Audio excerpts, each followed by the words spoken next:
Joaquín Guzmán Loera, aka El Chapo, is a Mexican drug lord who was the head of the Sinaloa Cartel, the world's most powerful drug trafficking organization. In this video, we will check out the fall of El Chapo, El Chapo's biography. Who is El Chapo? Joaquín Guzmán Loera entered the drug trade as a teenager, nicknamed El Chapo, or Shorty, for his 5'6" height, which is actually how tall I am. He founded the Sinaloa Cartel in 1989, over time building it to an immensely profitable global drug trafficking operation. Known for his violent actions and powerful influence, Guzmán successfully orchestrated daring escapes from maximum security prisons in his home country. One such escape came in July 2015, although he was recaptured the following January in the Mexican city of Los Mochis. Extradited to New York City to stand trial, the drug lord was convicted of a slew of charges and sentenced to life in prison in 2019. Early years. Mexican drug lord Joaquín El Chapo Guzmán Loera was born in the rural Mexican town of Badiraguato. The date of his birth is believed to be April 4th, 1957, according to Time magazine, although other outlets list December 25th, 1954, Merry Christmas, as his birthday.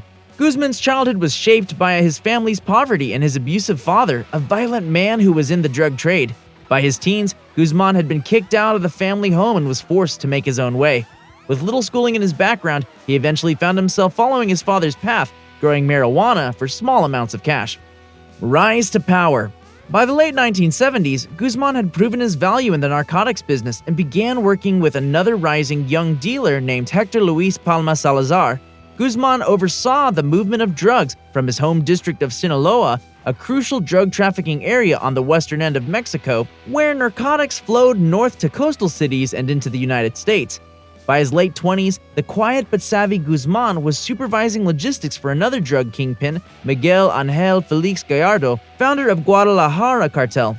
Guzmán kept a low profile, but when his boss was eventually arrested for the 1985 murder of American Drug Enforcement Administration (DEA) agent, he quickly emerged as one of the new faces of the Mexican drug world. The trial highlighted the methods Guzmán Loera and his organization used to transport the cartel's multi-ton shipments of narcotics into the United States, including fishing boats, submarines, carbon fiber airplanes, trains with secret compartments, and transnational underground tunnels. Once the narcotics were in the United States, they were sold to wholesale distributors in New York, Miami, Atlanta, Chicago, Arizona, Los Angeles, and elsewhere. Guzmán Loera then used various methods to launder billions of dollars of drug proceeds, including bulk cash smuggling from the United States to Mexico, US-based insurance companies, reloadable debit cards, and numerous shell companies, including a juice company and a fish flour company. Guzmán Loera and his organization relied upon violence to maintain its power throughout the region and beyond. Numerous co-conspirators testified that Guzmán Loera directed his hitmen to kidnap, interrogate, torture, and slaughter members of rival drug organizations, at times carrying out acts of violence himself. As part of its arsenal, the Sinaloa Cartel had access to weapons, including grenades and a rocket-propelled grenade launcher. Guzmán Loera's personal arsenal included a gold-plated AK-47 and 3 diamond-encrusted .38 caliber handguns, one emblazoned with his initials JGL. Guzmán Loera and his organization also relied on a vast network of corrupt government officials and employees to protect and further the interests of the Sinaloa Cartel. They included local law enforcement officers, prison guards, high-ranking members of the armed forces, and elected office holders. In exchange, the cartel paid these individuals millions of dollars in bribes. Sinaloa Drug Cartel. Inheriting some of his former boss's territory, Guzmán founded his own cartel, known as Sinaloa, in 1989. By the early 1990s, Guzmán was on the radar of the DEA and FBI and was considered one of Mexico's most powerful and dangerous drug traffickers. As the power of the Colombian drug cartels like Medellin and Cali began to wane, Sinaloa was among the Mexican organizations filling the void. Under Guzmán's direction, it took control of the cocaine trade extending from South America to the United States. Part of the success stemmed from Sinaloa's creative smuggling methods, most notably a series of air-conditioned tunnels that ran under the Mexican-US border. Another method involved hiding cocaine powder inside fire extinguishers and cans that were labeled chili peppers. What Al Capone was to beer and whiskey during Prohibition, Guzmán is to narcotics, said Art Bielek, executive vice president of the Chicago Crime Commission.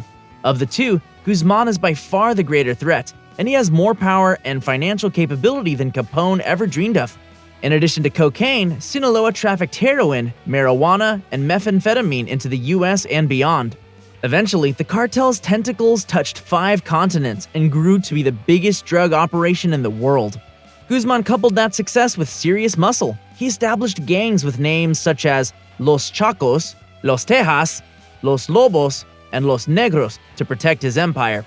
Over the years, Guzmán's men have been accused of committing more than 1,000 murders throughout Mexico. The casualties included both incompetent henchmen and rival bosses. Arrests and escapes. In 1993, Guatemalan authorities arrested Guzmán and extradited him to Mexico, where he was convinced and sentenced to a maximum security prison for 20 years. Even behind bars, however, Guzmán maintained his power. Through bribes, he arranged for conjugal visits and was largely allowed to run his drug operation.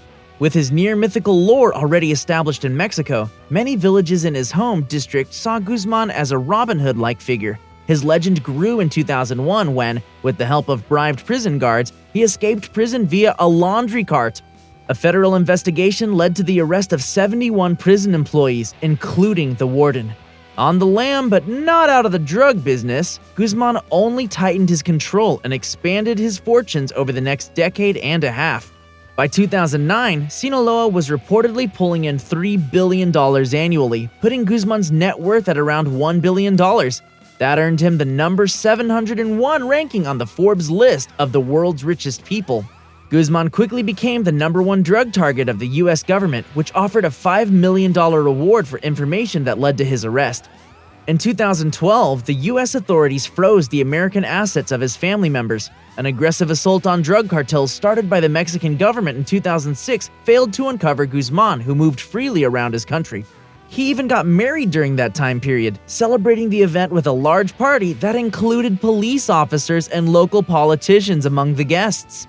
In February 2014, Guzmán was finally apprehended in the hotel in the Pacific Beach town of Mazatlan, Mexico. Declining requests by American officials to have Guzmán extradited to the United States, Mexican President Enrique Peña Nieto vowed that Guzmán wouldn't escape again. And he was right. Not! On the night of July 11, 2015, Guzmán once again escaped custody, fleeing the maximum security Altiplano prison near Toluca through a shaft beneath the shower in his cell to more than 1 mile, 1.5 kilometer, long tunnel that led to a house on a construction site. Come on!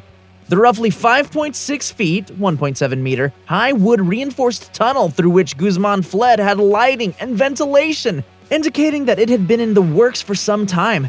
A motorcycle apparently had been used within the tunnel during its digging to remove soil. A massive manhunt was mounted, and questions were almost immediately raised about the possibility of official complicity in the escape, which came as a huge blow to President Enrique Peña Nieto, who had made the crackdown on drug cartels a cornerstone of his new administration and who had trumpeted Guzmán's capture as a pivotal triumph. On January 8, 2016, it was announced that Guzmán had been captured in Los Mochis, Sinaloa, after a shootout. The following year, he was extradited to the United States, where he was charged with various crimes, including drug trafficking, money laundering, and murder conspiracy. His trial began in November 2018 amid intense security. In February 2019, he was found guilty of all charges against him, and 5 months later, he was sentenced to life in prison. The life sentence imposed today is the only just result for someone who spent a lifetime spreading his poison throughout our country, said SDFL U.S. Attorney Fajardo Orshan. The impact of keeping former Sinaloa Cartel leader Joaquín Guzmán Loera behind bars for the rest of his life cannot be overstated. The world will now be shielded from his brutality. Thanks to the unyielding efforts from this team, the public was finally able to see how Guzmán Loera used any means necessary to control his ruthless empire, including kidnapping, corruption, torture, and murder. Our U.S. Attorney's offices continue to stand shoulder to shoulder with our domestic and foreign law enforcement partners to protect our citizens from the scourge of illicit drugs. This sentencing shows the world that no matter how protected or powerful you are, DEA will ensure that you face justice, said DEA Acting Administrator Dialon. This result would not have been possible without the dedication and determination of so many brave men and women of the DEA, who worked tirelessly to see the world's most dangerous, prolific drug trafficker behind bars in the United States. Do share with us in the comments, what are your thoughts about El Chapo? Are you a drug cartel overlord? Let us know down below. Please subscribe to The Luxury World. Thanks for watching.